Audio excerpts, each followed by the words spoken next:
Bipartisanship has broken out like a huge storm. It took a holiday as President Obama and New Jersey's Republican Governor Chris Christie did their jobs, focusing on recovery efforts.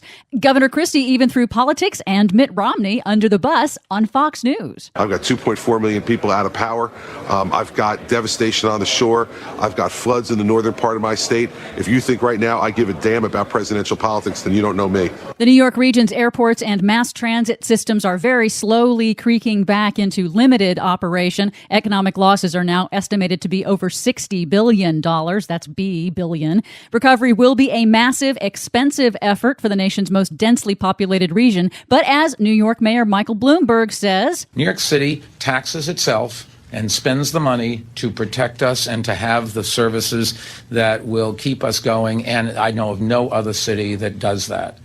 Which always annoys me when they say, oh, you're a high-taxed place. Yeah, and we get something for it. Again, all of this is going to be expensive, and this is a crucial point. Remember, last year, House Republicans withheld emergency funding for FEMA until they got tax cuts in return. The public outcry forced them to drop it then, but now House Republicans like Representative Steve King of Iowa are already threatening to hold emergency disaster relief funding hostage again in the lame duck session after the election. Unbelievable.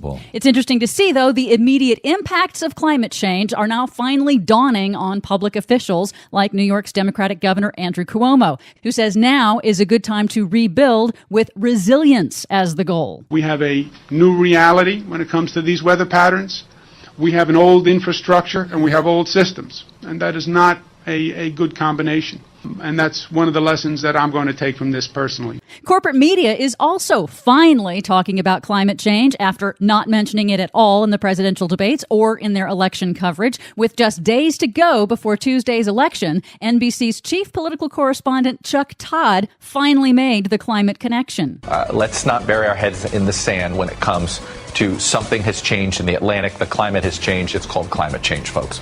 Let's not bury our heads in the sand. Don't even get me started on NBC's Chuck Todd. I know. It is sad that it takes a natural disaster personally affecting them for them to say anything about it. We'll see if it sticks. Right, because Chuck Todd wasn't able to travel after the storm hit. So it did personally affect him. Now he gives a damn. Now remember, NASA scientists predicted this exact storm and flooding scenario for New York City years before it happened. They also predicted the devastation of Hurricane Katrina on New Orleans years before it happened. They now say we are already committed to a certain amount of sea level rise within the next 50 years, no matter what we do, even if we stop carbon emissions today.